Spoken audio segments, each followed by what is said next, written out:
Second way a sample can be introduced is by headspace sampling, and what that means is the vial itself is heated and the volatile compounds within the sample are vaporized, and then that vapor is injected directly into the GC column.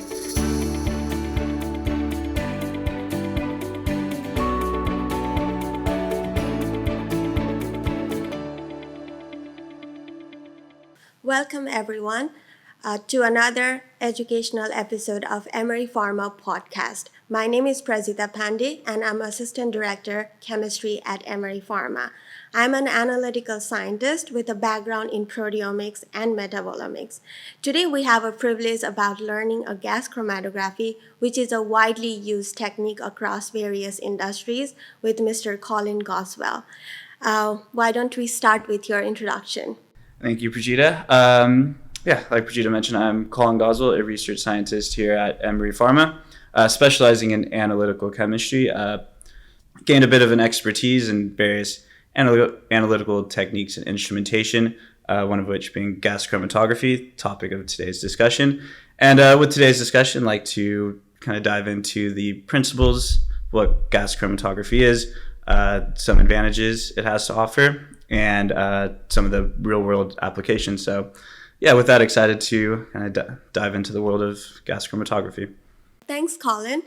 To begin our discussion, can you please describe what is gas chromatography and what's the principle and how is it used? So, gas chromatography is a very, I would say, powerful analytical tool to separate and analyze compounds within a mixture. Kind of operates on several fundamental principles. First being that the sample must be vaporized before it is injected into the GC instrument. That can happen in one of two ways. First way is just a direct liquid injection, where aliquot of the sample is directed into the GC inlet, which is heated and vaporizes the sample before it's introduced to the GC column. Second way a sample can be introduced is by headspace sampling, and what that means is the vial itself is heated and the volatile compounds within the sample are vaporized, and then that vapor is injected directly into the GC column. And in both instances, the vaporized compounds are injected into the GC column, which separates the compounds from each other. How that works is the mobile phase, which is an inert gas like helium or nitrogen, will move the compounds through the column, which is packed or coated with a stationary phase. Each compound will react differently with that stationary phase and then will elute from that compound at different times. And this separation can also be enhanced by varying the temperature of the column, sometimes referred to as temperature programming. And then when the separated compounds elute from the compound, they are sent to the detector. Two common detectors in the world of gas chromatography are the flame ionization detector, or GCFID for short, or the mass spectrometer, which would be GCMS for short. So you just mentioned about the two detectors. I would be very keen on knowing what these two detectors are and what are the differences in them. Yeah, great question. So we'll go over the first detector that I mentioned, the GCFID. That's flame ionization detection. How that works is as the compounds come out of the column, they are sent to the detector and mixed with a hydrogen flame. The compound and the hydrogen are exposed to a hydrogen air flame, which ionizes the carbons within your compound of interest, let's say. The now ionized carbons have a positive charge. That also frees up some electrons. That free electrons and the positively charged carbons create a current, and that current is measured by the detector, by the FID, and the current is directly proportional to the amount of compound within the sample. That's very interesting. So why would you choose one detector over the other? Like, why would you choose mass spec over FID or FID over mass spec? Sure. Yeah. Maybe before that, I can talk a little bit about how the mass spec actually works and is different from the FID. So just like the FID, the compounds are coming out of the column, into the detector. So with mass spec, the compound is subject to electron ionization, where the compound is bombarded with electrons.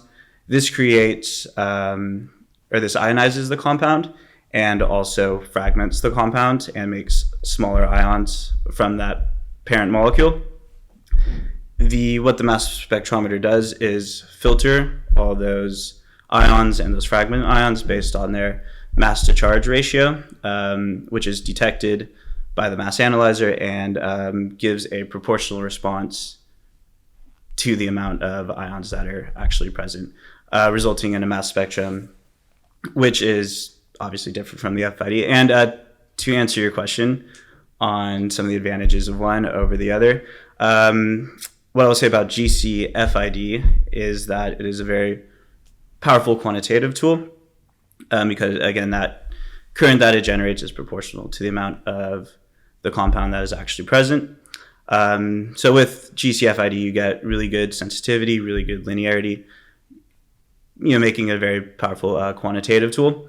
GCMS is also a very powerful quantitative tool in the same sense that the amount of ions that it picks up is proportionate to the amount of ions that are present in the sample. But where I think GCMS has its advantages over GCFID is in the qualitative aspect. Because of that mass spectrum that the mass spectrometer generates, you are able to gain structural information and information of the parent molecular weight, which can be used to characterize. So something I did want to add on to differences between GCMS and GCFID is the ability to use library matching software with GCMS, which you are not able to do in GCFID. And how you're able to do that is because the mass spectrometer generates a mass spectrum for each compound present in your sample, and you're able to, the software that you use, this mass spectral library matching software, is able to match that unknown spectrum to its library of known spectrum for all the compounds within its library. And the software will generate a list of compounds that are potential matches to your unknown. And the software will also give you a few different scores or probabilities that indicate how likely your unknown compound is one of the known compounds that you see in the library. Great, thank you. I'm really curious to know why GC is used over any other analytical techniques such as LCMS or NMR. Why would be GC more relevant for these samples than other techniques? Sure, yeah, I can give a couple of instances of why I've chosen GCMS over LCMS. One such instance, or reason this has come up a few times in my time here at Emery Pharma, where we will have a very complex, or for lack of a better word, dirty sample that for LCMS, where you would need that direct liquid injection, that the sample is not suitable for direct liquid injection and would require extensive sample cleanup. So rather than performing that extensive sample cleanup and then using LCMS, you could instead use the headspace sampling option for the GCMS, which again, like I mentioned earlier, with the headspace sampling, it just heats up the vial, the volatile, and vaporizes the volatile compounds within that sample, and then the headspace sampling injector just takes the takes the vapors from the headspace, injects that directly into the GC, and with that you circumvent the need for extensive sample prep. So it does save quite a bit of time. Another instance or reason that I've used GCMS over LCMS is because with GCMS we can utilize the what we have here is the NIST mass spectral library.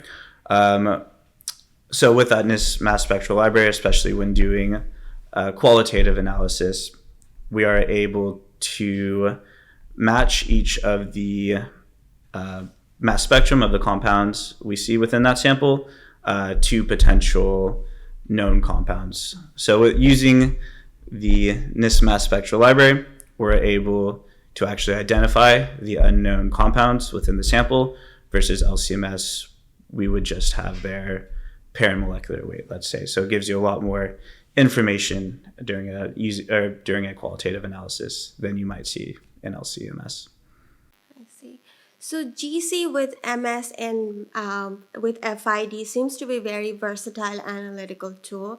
Can we discuss some of the real-world application that uses GC or some of the areas of industry that actually uses GC technique? Yeah, great question. I can speak on a few different applications. I've used a couple of different industries. I've worked in my time here at Emery Pharma. So some analyses I've done using GCMS, done quantitation of major components of reagents used in that. These reagents used for bioprocessing. Also have done a qualitative analysis of complex mixtures in which our client was not sure of what the components of that mixture are. So using just direct liquid injection GCMS and that headspace GCMS with that NIST mass spectral library, able to identify previously unknown components of that complex mixture of that sample. And in terms of real world applications, GCMS is a wide variety of applications in a wide range of industries. Just off the top of my head, I know it is great for analyses of extractables and leachables. It can be used in forensic science, the petrochemical industry, environmental analysis, obviously pharmaceuticals, biotechnology, and that's just listing off a few off the top of my head. But I know it has a wide range of applications in a wide range of industries. Thank you, Colin. This was indeed very educational. Is there anything you want to add at the end that I might have missed to ask? Or if you would like to provide some more information, go ahead. Yeah, no, just want to say thanks for meeting with me, and thanks for discussing the exciting world of gas chromatography. And for the listeners, if you have any upcoming projects that GCMS might help solve your problems, we would love to hear about your project. We would love to hear from you. You can go to our website at emerypharma.com and submit a request there, or you can email us at info@emerypharma.com. But we'd love to hear about you. We'd love to hear about your projects and how we can help.